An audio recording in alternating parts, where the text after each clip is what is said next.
Welcome folks who are joining this workshop. We're just going to give it a minute as people are still joining. I think there may have been some technical challenges, so we will be getting started in a second. Welcome to everyone who's here.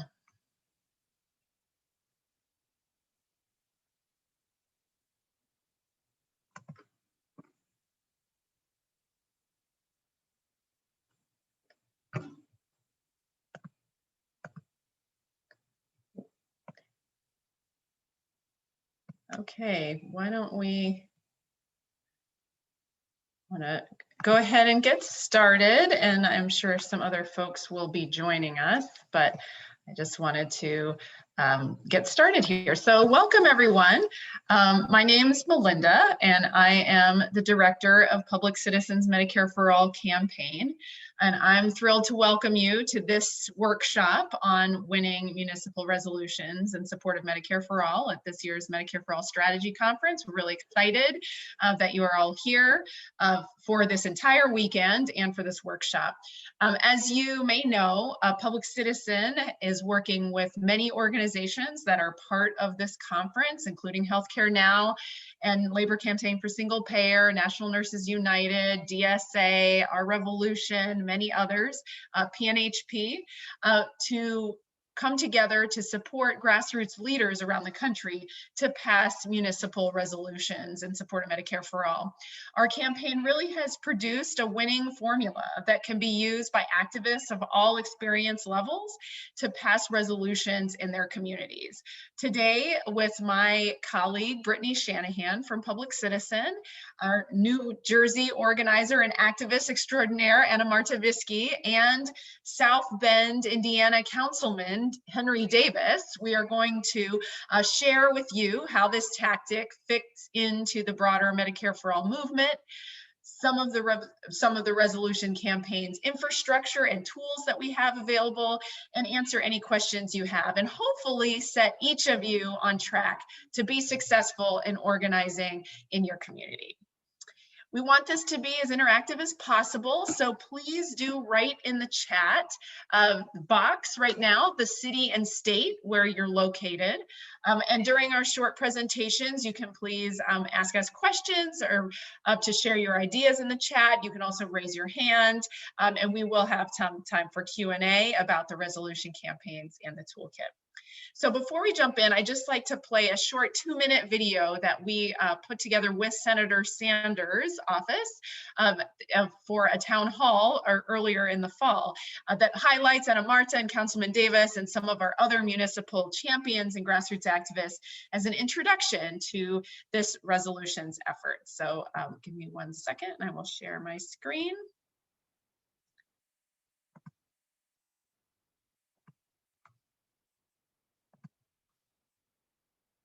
America cannot be great without Medicare for All. During this pandemic, it is critical for every single person to have the healthcare that they need. What the COVID-19 pandemic laid bare is a harsh and painful reality that Philadelphia's poor and working class communities have long known. Our healthcare system is broken. We have frontline heroes, essential workers who are too poor to afford medical care. In the middle of a pandemic, why everybody can't have healthcare is a large question to me. And one that shouldn't even have to be asked. One that you couldn't ask in any other industrialized country. Earlier this year, in May 2020, I brought a resolution before our city council in support of Medicare for All. That resolution passed, 7 votes in support, 2 against, and I was ecstatic.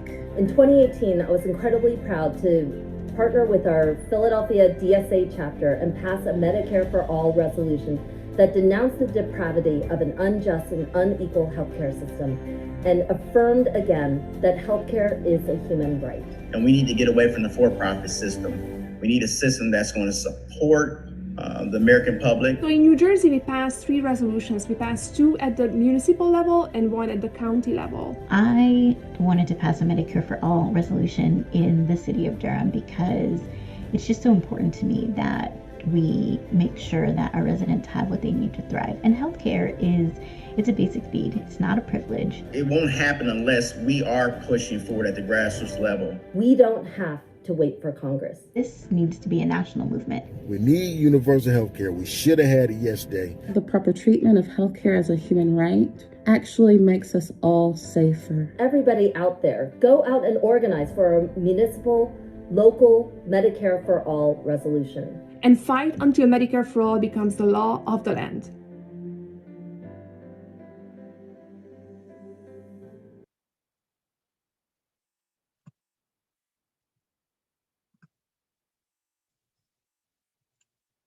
Thank you all for listening to that.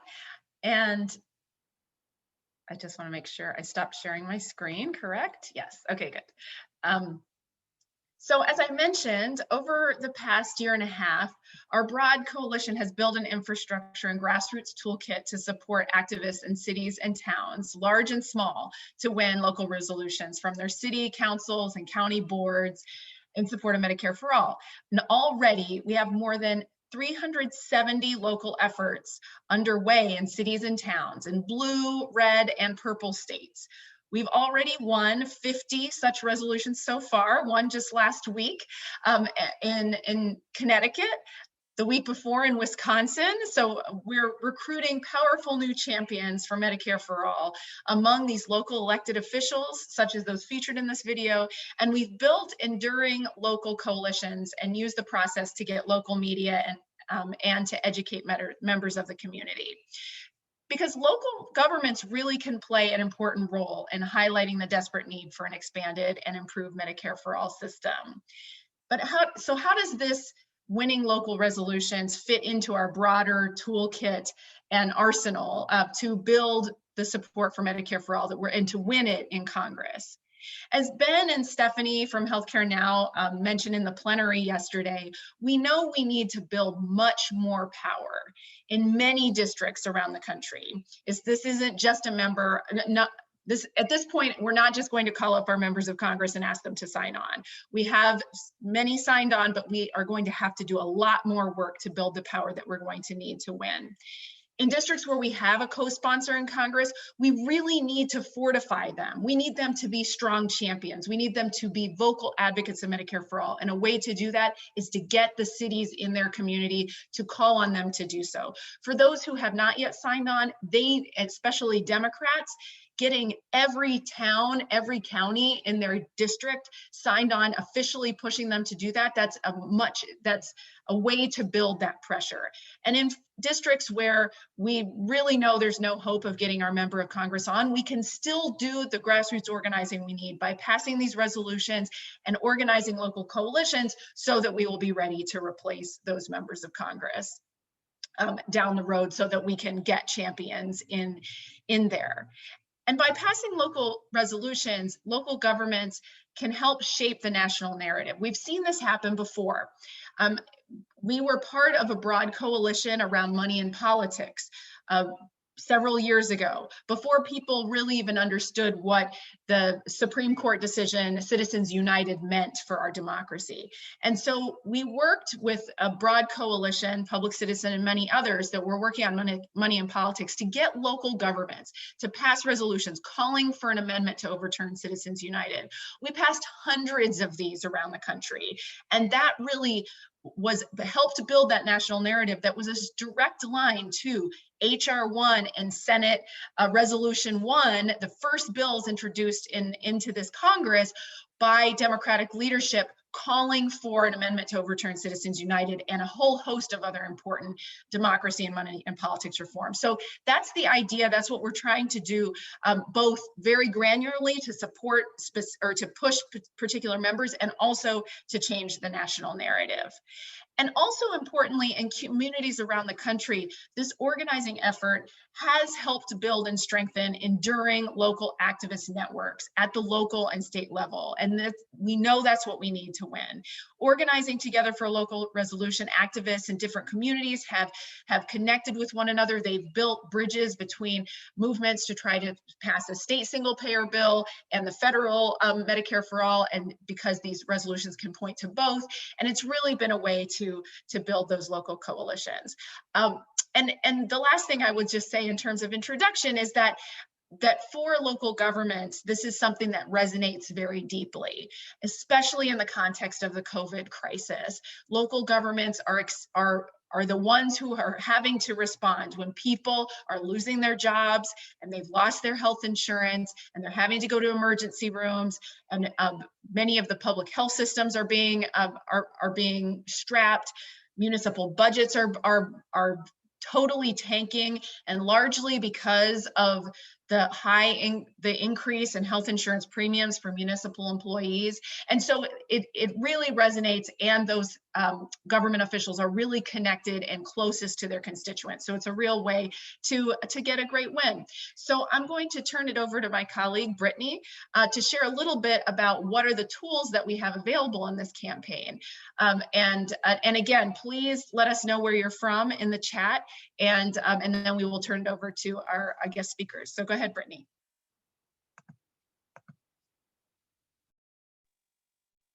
Hi, everyone. My name is Brittany Shannahan, and I am the organizer for the Medicare for All campaign at Public Citizen. Most of my work revolves around our resolutions campaign, and I work with activists around the country to build local organizing efforts for municipal resolutions. Our website at Medicare for allresolutions.org, someone will put it into the chat, has an extensive toolkit with resources to cover every aspect of the resolutions process. We're always adding new material, and even if you've been working with us for a while, chances are that I'm about to show you something new. So let me share my screen.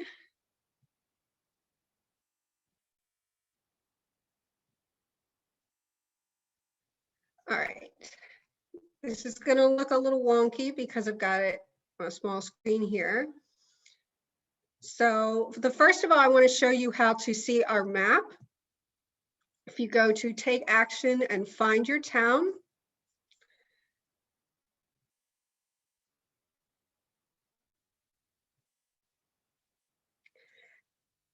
so someone will also paste this link in the chat for me.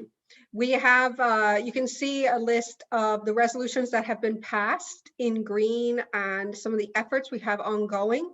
If you want to join an effort, you can click on the blue pin that is near you, or pretty much anyone, and there's a link right here that allows you to sign up. Or if you want to review the text of the resolution, you can click on the green pin and you'll have a link to it. Also, if you scroll down, we have the full list of cities and counties that have passed resolutions with links to the resolution text. So if I want to see the resolution for South Bend, Indiana, I can click on it right here. And there we go. One of the things that activists have found useful about these resolution copies that we have is that you can attach a copy of one of these from a similar city or a nearby city to an email when you reach out to your council member.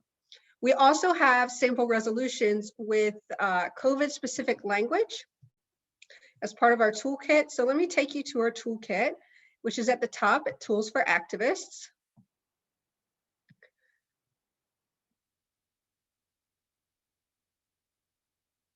So this is our main toolkit page, and as I'm sure you can see, it would take hours for me to go over every part of it with you.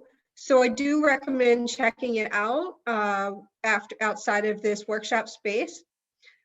So we have put together a PDF right here is a good place to go. So it's suggested timeline, which it cuts down to the basics of how to pass a resolution during the COVID-19 pandemic. So it's about 3 pages long, and it summarizes a lot of our basic a lot of the basic information in the toolkit. We also, I want to turn to some of the early steps in beginning your resolution effort and some of the things that we have to help you out with that, since I imagine that's where many of you are on the call right now. So the first thing you'll want to do is you'll want to figure out what sort of help you need to get started. Most successful efforts to win local resolutions have started with a small group of people working together and sharing tasks. Usually just 2 or 3 people can even be enough. If you're already a part of a local organizing group that works on Medicare for All or on progressive issues in general, that can be a great place to start. You can find out if your group would like to participate as a whole, or you can ask to create a subcommittee of interesting members, or just ask if people who work on it with you would like to work outside of the group if that's not their priority right now. If you are by yourself though, we can also support you in recruiting people who have signed up in your area or who are members of our national campaign partners. Again, those dots on the map are people that we're working with on resolutions, but we have thousands more who are waiting to join up with locals in their area. You can just let us know in the chat now or during or after the workshop. You can let us know, and we'll be happy to help you out in finding people near you to work on a resolution together. We also have, in this virtual organizing meeting section, we also have a little guide in your toolkit that can help you put your first meeting agenda together, which I think a lot of people will find useful, because that can be like the most daunting, is how do you do it. So we've got a lot of just the basics right there, as well as a sample agenda for subsequent meetings. And we also have COVID-19 sample resolution language. So if you go down to COVID-19 resources, sample language right here.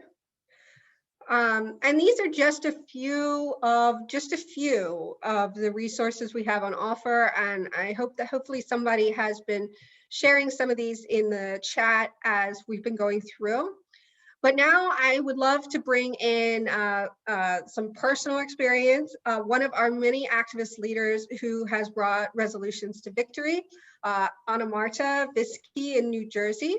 Now, Anna-Marta is an activist leader with Our Revolution New Jersey and has been an absolute powerhouse in building local resolution efforts. So welcome, Anna-Marta.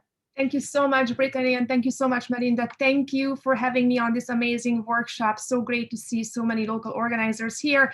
I'm Anna-Marta. I'm organizing with Our Revolution. I am also field coordinating the field operations here in New Jersey, where I live.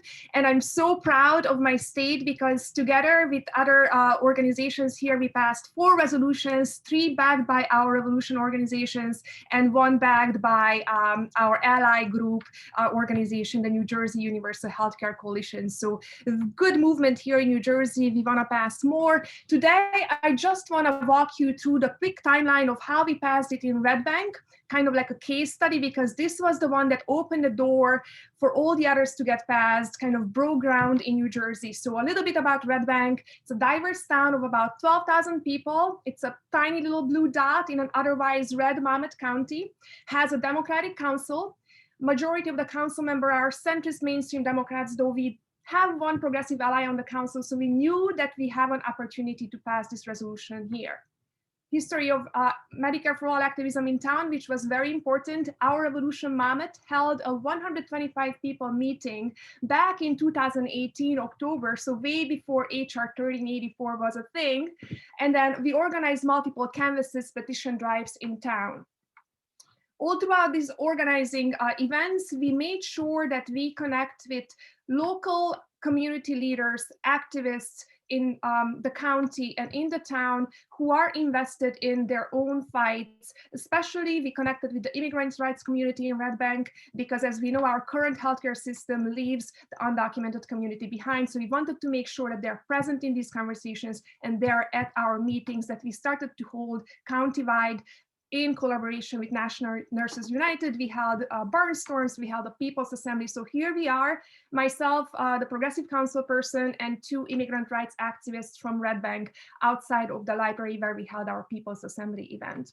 We deepened our relationship with this Progressive Council person in Red Bank. We invited her to all of our events, and she always came. She shared her healthcare story. She's a supporter of Medicare for All, so she was always there as a leader, sometimes as a speaker. We made sure that we share these posts on social media, and we connect with a local traditional media as well, so they can cover these events. So the timeline quickly in Red Bank, back in June 2019, so a while back, right? We asked this Progressive Council person to introduce the resolution. We had a very receptive response from her. We knew that she's in our corner, but she did say that it's going to be difficult to get the other council people on board. Red Bank is also a town where powerful hospital corporations are located. So it wasn't an easy sale from the beginning, but we were confident that we can push this through. So from June to November 2019, she was trying to get these council people on board, and we were getting responses, but no commitment. Then in January 2020, we said, well, if they're not passing it on their own, we are going to pass it through public grassroots pressure campaign. We are not going to take a no for an answer. So we launched an online petition, and we started gathering signatures. We went door to door. We went to events. We also reached out to local small businesses, and we reached out to other progressive organizations to get them on board. And when we launched the petition, which I'm going to put the link to in the chat, we made sure that we have local progressive allies signing on to that petition with us. Then in March 2020, COVID was all over the news, of course. We were all in quarantine, but we continued educating our community about the cracks, the deep cracks in our healthcare system that COVID revealed. And this is one of the iconic articles that I kept from that time.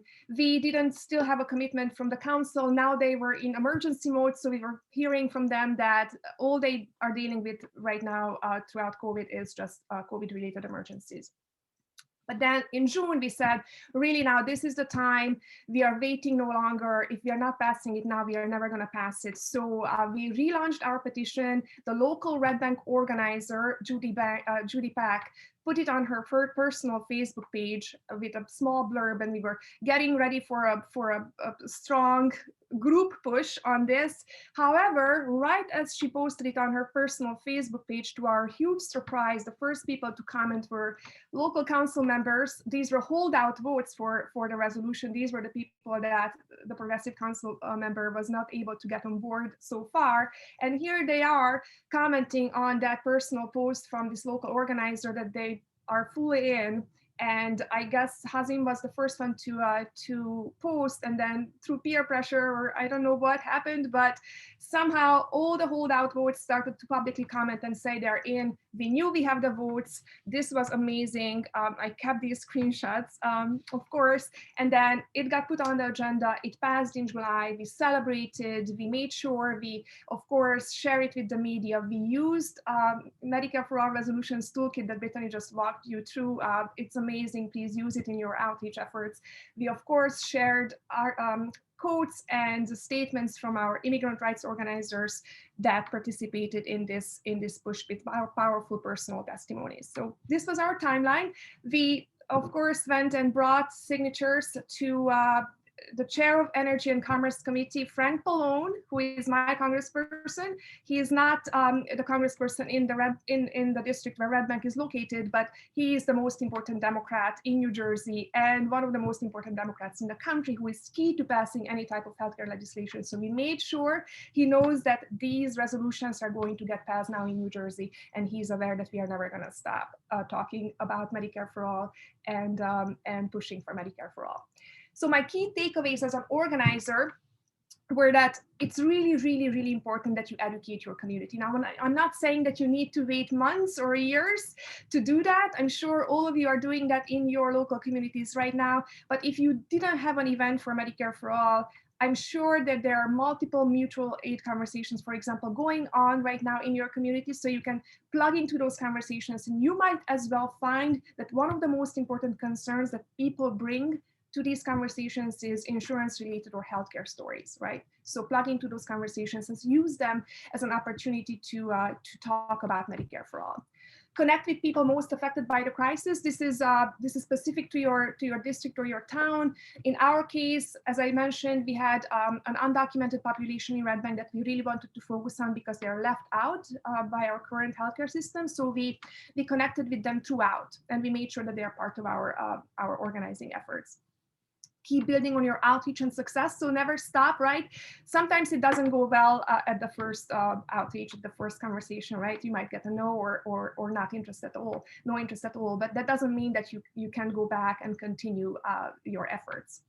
Always invite your local officials to your meetings. These are all opportunities to have a dialogue about Medicare for All, even if they turn down the invitation or they don't show up. Someone's reading those emails, someone is reading that outreach, and this is how you get Medicare for All more and more into their awareness and into the mainstream. Identify allies early and form coalitions. This was very important for us, and we went into all of our events with some type of grassroots group support.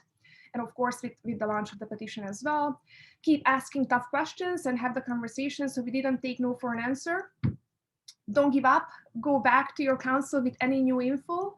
This was also important, especially throughout COVID. There's so much new information coming out, whether that's unemployment related or anything else, the distribution problems that we have with the vaccine. Everything is an opportunity for you to again, create awareness, have the conversation about why Medicare for All is the fix to our current problems.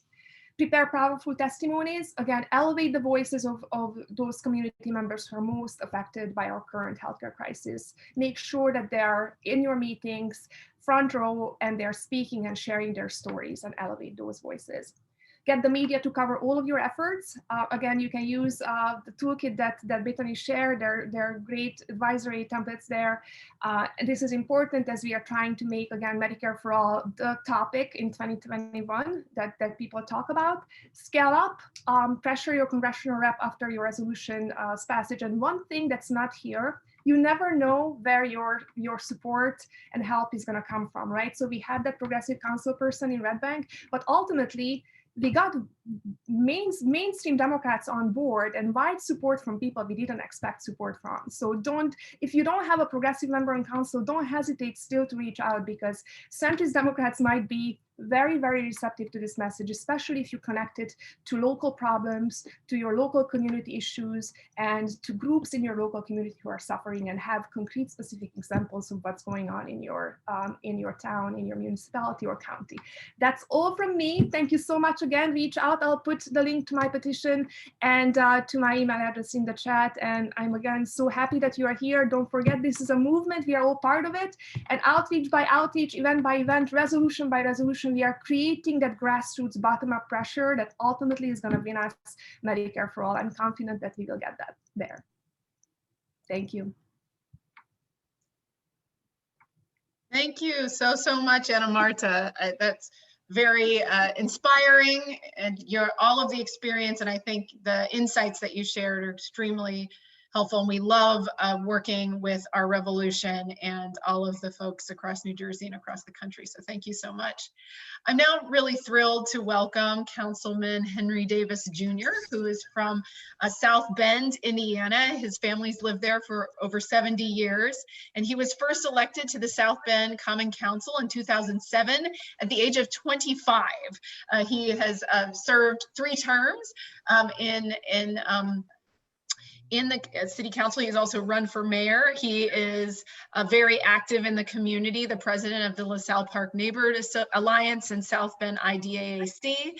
And he currently serves as the precinct committee chairman and state delegate in the St. Joseph County Democratic Party. He was a champion for Medicare for All resolution this last summer, which was really significant for all of us, given the debates around Medicare for All and the Medicare for those who want it that was happening during the Democratic primary. So it's a thrill to have worked with Councilman Davis, and thank you so much for joining us. Thank you for having me, and I hope that my internet connection is better than it was yesterday. It was really difficult following, Anna. I really appreciate your story, and I appreciate everyone else for being here with us today. Anna's story makes me remember what we were supposed to be doing as elected officials about engaging the grassroots community and working with them so that we can help push forward an agenda to help push forward an agenda that we can be proud of, and also obviously get the agenda voted on and become a part of how we live daily in our respective communities. The city of South Bend being one, we this past summer there was an idea about a resolution. That's what we're talking about, and the idea was to get this in front of the council so it can be voted through. So the steps that I had to take wasn't as long or detailed as what Anna did, although I need those type of organizers in the state of Indiana, so we need to talk about this, Anna. But we definitely had some time to sit down and debate about why was this necessary and what was going on. We did have the discussion on council floor about the cost for healthcare and how healthcare has really interrupted the lives of so many Americans, especially those who live in St. Joseph County, South Bend, Indiana. So what we thought was best here in South Bend was to make sure that our voices were heard on a national scale. The scale goes above St. Joseph County because of what was going on in the country nationally with the debates and who was representing obviously South Bend at that point in time. So as an effort to support this this effort or this measure, the City Council of South Bend, after the resolution was looked on by the attorney, some of the words and language was changed because of state statute, but the integrity of the bill was the same as it has been across the country. We went to a vote. It passed through, I think it was 8-1. The one being a lone Republican member of our council who is now a state rep. Go figure that one out. And so we are happy that we are looked upon as being a bit more progressive than some of our surrounding communities and those that are within the state of Indiana. One thing I would like to offer, well, there's two things that I like to offer. The first thing I would like to offer is that this doesn't just stop here in South Bend, Indiana. I'm going to work towards collecting other cities and towns across the state of Indiana to do the same thing. We just can't stop the effort just in South Bend and just say, hey, South Bend is more progressive than Bloomington or more progressive than Indianapolis or Fort Wayne. We want to say the state of Indiana is progressive. We recognize the need for healthcare for all within the state of Indiana. The second thing I want to offer is that as we are going through this, we are all going through this, regardless if you live in St. Joe County, Indiana, or you live somewhere outside the state of Indiana. I'm interested in participating and with you wherever you're at. If there's anything that I can do to help push further this this movement, I will. My time even pushing it through, I had to call Chicago, Cook County, Illinois. I have a dear friend who did it in Cook County. His name is Brandon Johnson. He is a commissioner up there. So once I got it from Miss St. Louis, I obviously had to do my research, but I also had to call somebody who had done it before me and ask them what to expect and what I should do, and just some of the directives that I needed to feel comfortable with going forward with such a measure. So, and I can play that part as well, and I would love to play that part for all of you. Some of you, if you do need my help. But I think that we need to work at this with the sheer will, desire, and energy as the other side does when they come up with these crazy laws about what people do not need when we know America needs this.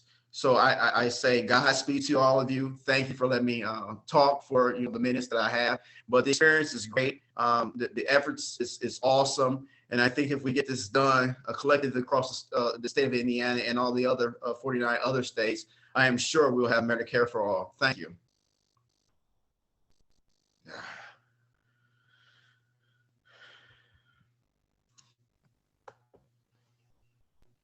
Thank you so much, Councilman. Brittany, do you want to lead us in the question and answer period? Yes, yes. Yeah, that's another person that's hard to follow up on. I think that Councilman Davis here really just demonstrated the big surprise that we've come across in our resolutions work, that the city council members we have worked with have turned out to be a hidden asset and among the most compelling and effective spokespeople for this movement that I've ever seen.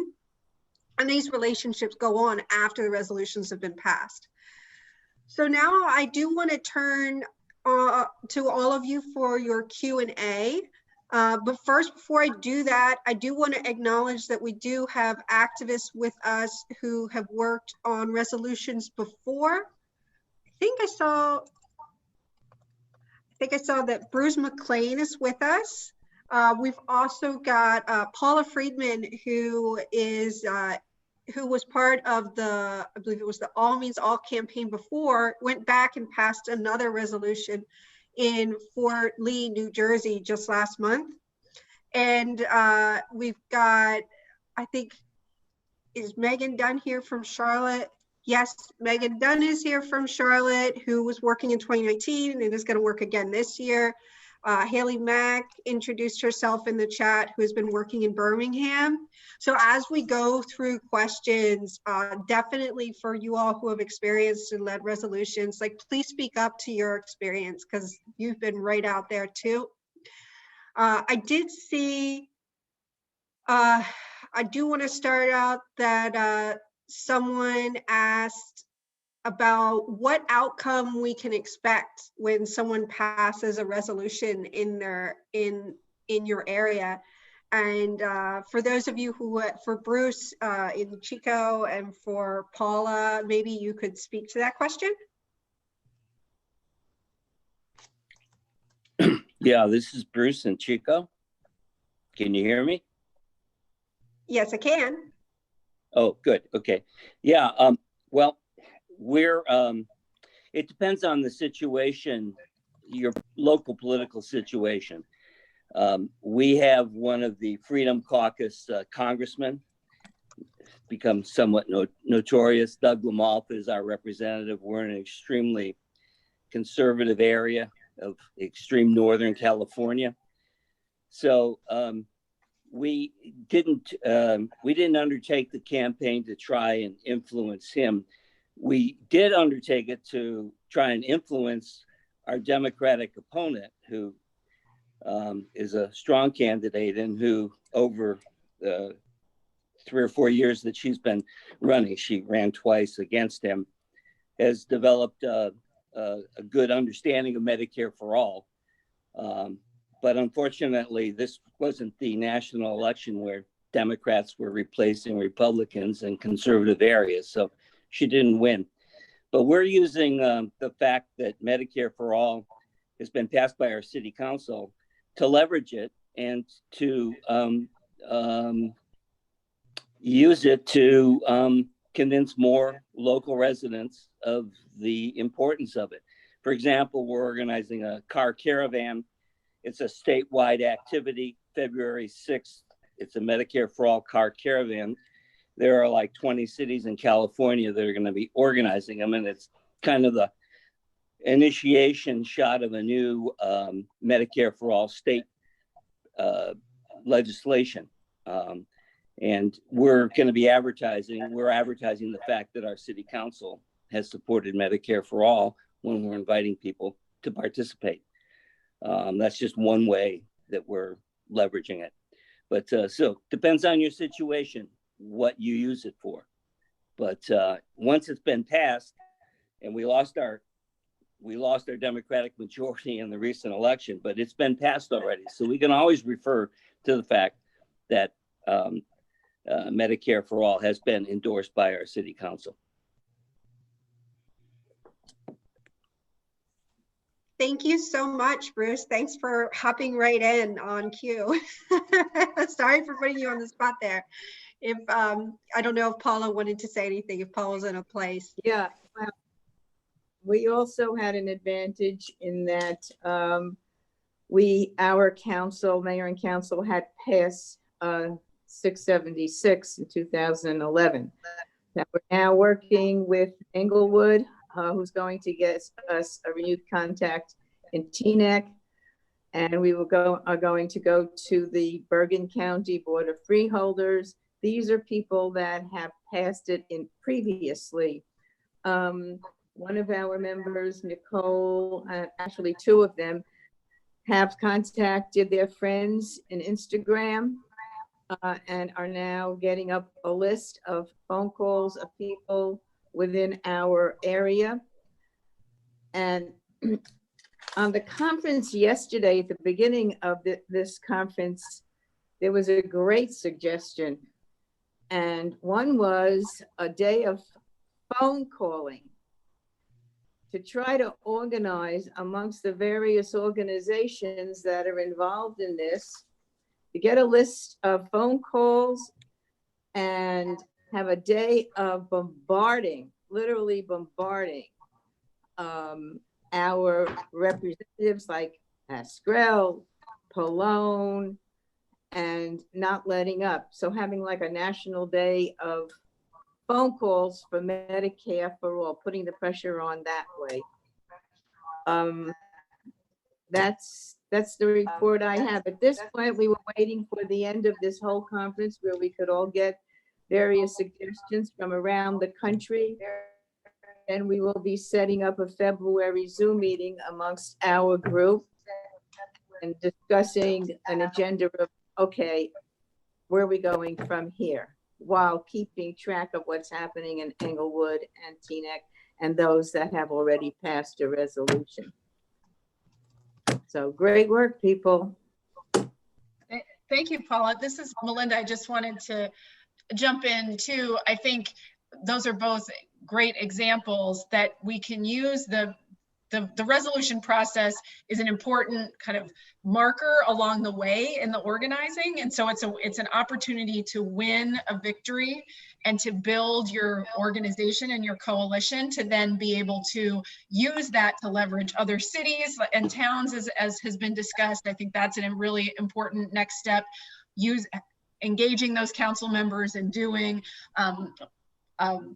writing op-eds, other kinds of press work, and also other advocacy. So there's we've been seeing various different ways to use this as part of one tactic, along our journey in winning Medicare for all. Awesome. Yeah, that's been great. And actually, I want to put Paula on the spot again, because we had a question Steve Capitan asked about experiencing getting some of the unions on board in support of the resolution. And I think that we've had a case-by-case basis where the Southern Workers Assembly, we don't have them on right now. If I think Megan is with them. If Megan wanted to say anything, can speak to that. They worked with the UE locals to do that. The UE locals have been really active in North Carolina and passing resolutions. But I think the All Means All did a bunch of work with unions. Is that right, on the previous campaign? Yeah, are you speaking to me, Brittany? Yes. Okay. Well, I was retiree chair of the Bergen County Central Trades and Labor Council. I really come out of the UFT, AFT. And this was a major effort on the part of the retiree committee. We managed to have the council as a whole give support for the labor campaign for single payer. And I'm pretty close with Mark Dudzik and been in contact with him for many, many years. There are those unions, as everybody knows, that are very much for this, that are promoting this, and there are those that we can't move. We just can't move. What will happen now with people losing their jobs? It's a wait and see, but Pasquale, our rep, and I'm sure a lot of other reps that came across at the plenary session are very close with the union leaderships. And, you know, I'm talking to a bunch of progressive people here. You know, they don't want to give up power. It's an ongoing fight, which is why when the suggestion came out to bombard our representatives with phone calls, look what we did across country in Georgia. The whole country was calling Georgia. Let the representatives hear from other constituents. Let's put our pressure on without just asking to go to meetings or having them come to our Zoom meetings. Let's bombard them with phone calls so that we show a show of force that surpasses the impact of the unions at this point. That's what made sense to me. So that's where we are right now. And the Dominic Harris, the person with the UE local, I can't remember the number. I don't know, Megan, if you wanted to chime in at all. Yeah, Dominic's been working with the with UE, it's UE 15 or UE 150. I think it's 15, but they've been working with the Charlotte City Council 150. Thanks, Ria. They've been working with the City Council in Charlotte and haven't then met with support. So a Charlotte area Medicare for All organization that's part of the North Carolina Coalition we're working on a resolution with the Mecklenburg Board of County Commissioners. We expect, we've had a little bit more support from individual commissioners than from Charlotte City Councilors. So a lot of that is because of some of the more rural areas in Mecklenburg County. I think that there's just more support for Medicare for All there. But it's just been a lot of opposition, not really willing to get many champions in either the City Council or the Board of County Commissioners, but we're keeping on and still reaching out. Right. And I think, thank you so much for chiming in. I think that one of the experiences we've learned from folks in North Carolina is that I can't remember, there was another city, it may have been Chapel Hill, that they were working on. Sometimes you come across some problems like this, and then you can take your group and just focus on another city nearby. It's not like it is especially now that everything is virtual. It's not like it is when you are doing district level organizing and pressuring your Congress member to sign on, because a lot of the work that's involved in organizing for a resolution isn't front facing that council member. And then once you get your champion, you can then recruit more people in support to help you move things forward. But it has been a tactic that people have picked up, and saying you're in one city and your city council's been a bit resistant. You can try the county, or you can try a city next door. And that's definitely something we've learned from folks who have been doing this in North Carolina, that have passed a bunch of resolutions and have set a lot of standards. There was another question about municipal unions. I don't know that any of our efforts have worked with municipal unions in this iteration in the last couple of years with the new bills. That could change. I'm not sure. I was wondering if there's any other questions. Please. Brittany, there's one thing I did leave out. We, at the end of each resolution, we asked that the mayor and council send it on to our respective state and congressional representatives. I was told that, well, they don't do that anymore. I don't know what it's like in other states. So it's important, we felt, that we send it out. In other words, our group will be sending the copy of the Fort Lee resolutions to all our state and congressional reps. So if all our municipal resolutions get sent to the representatives statewide and nationally, I don't know who's doing it or who's not, but we need to do that. Thank you, folks. Thank you. That's a great point. That's such a great point. And we have a clause in the resolution, the draft language, that says that it'll go there, and many of our resolutions For example, the ones in Michigan, where there's the My Care state bill, they've called for both the federal and the state level bills. And by signing the resolution, like in Ann Arbor, I think, then that's the city council saying to the state legislators, we want you to take action, and to the federal legislators, we want you to take action. So it's having that double impact. I did want to touch briefly on one of the most common questions that we do get, which is about the challenges of bringing in your council member and ways you can work around those challenges. I think that Anna-Marta, there's a really good question. So I'll answer that really quick, and then I'll go to Ann's question. The main thing with the city council members is it's kind of like, don't assume that the most progressive person on the council is going to be the person that champions your resolution, because council members have healthcare crises too.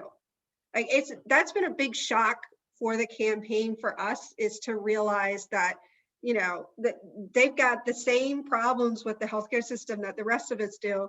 And also just because remember this, you know, while it's considered a progressive issue by many, like in people's lives, it's not a progressive issue at all. It's something that we need to, in order to live better and more fulfilling lives, and to really be able to match the type of social infrastructure that every other developed country has created. And so not sticking with the same person, trying out others, and then going back to them a few months later, because things change, people change. And also keep in mind that the staff person who is handling your council member's schedule, because it doesn't have to be your council member either, it could be another one on the council, they don't mind. The staff member may just not feel like talking to them about it. So just keep asking and you'll eventually get through. Wow, that's really something. So the question about the city budget office is a really good one, because cities, of course, spend a lot of money on healthcare plans for city workers. Cities also have a budget crisis. Cities were having a budget crisis across this country before COVID, and now it's significantly worse than it was.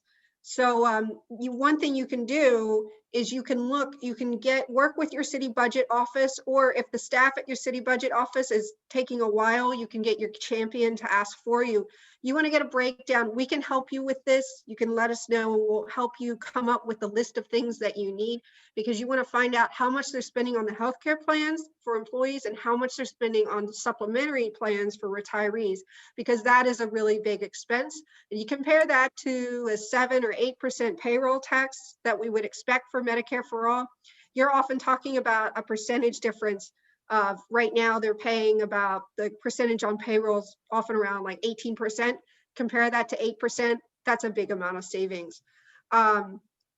So we are getting towards the end of. Yeah, I was thinking, this is Melinda, that perhaps we are getting close to the end. There is a question about how to respond when a city council says that this is not a city issue. And I was wondering maybe if Councilman Davis, if you'd like to respond as a council member, how folks might respond to that objection to doing it, that this is federal legislation and it's not a city issue.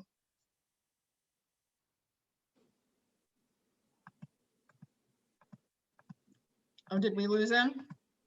I think Councilman Davis, I think you're muted. You're muted.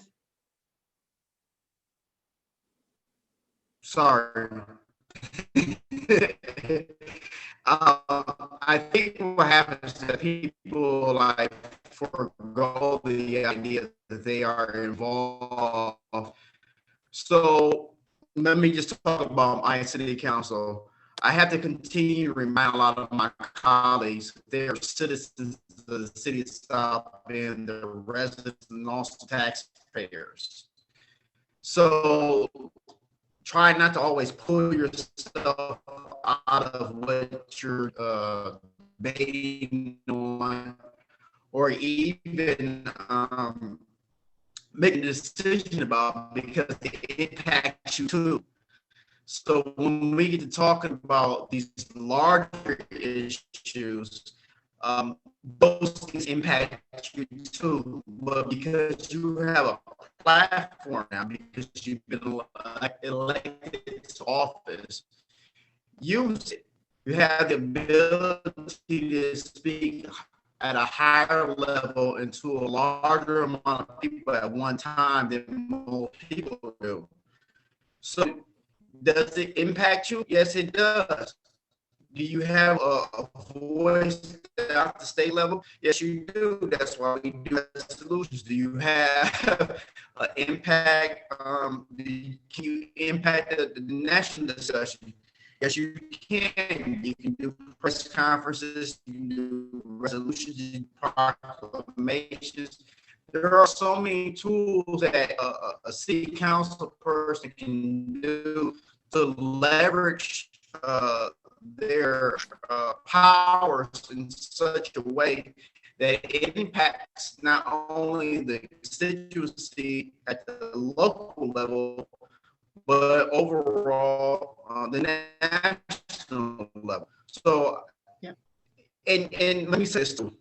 And I was thinking about not saying this, but let me say this. I have not met an elected official that does not like the camera. Somehow, some way, we all kind of like the camera. And so if you can like get that city council person to believe that they are going to be the champion of this, and that they will look a lot cleaner and more polished for their next election cycle, then usually they're all for it. It sounds, a bit cliche of me saying that, but that's just part of the job. And so I think that, as the activists and the people at the grassroots level are trying to get city council people to believe in this process, and even talk about how it impacts the national and also in the state level, just say, hey, you may be able to push this forward. And if you are looking to run for state rep or state senate, U.S. Senate, or even possibly governor, this is something that you can add to your resume. So there's many different angles that you can go with this particular piece of legislation, so that it's impactful and that people can carry it to where it needs to go. But it always impacts us. I'm never not a part of this discussion because I'm still a resident and I'm still a taxpayer. That's fantastic. I think that's a great answer. I'm recognizing we're going to need to end. So I just wanted to thank everyone. Thank you, Councilman Davis. Thank you, Anna-Marta. It's been a great discussion. We really want to keep this going, and we are going to contact you individually and to connect you with local activists who are working close to you, and to set up one-on-one calls if you would like to discuss how we can help you with your resolutions effort. And I also want to just let folks know that we will be having a local leaders call coming up on Tuesday, February 2nd at 8 p.m. Eastern. Brittany will put the link in. So if you are interested in being part of a leaders network to discuss and to get advice and support one another as you're working on this, please sign up for that if you haven't already. So thank you so much for your for you to participate. It sounds like this is, again, I'm really excited with all the excitement that we've seen already, and let's keep the momentum going. So thank you so much. Thank you everyone so much.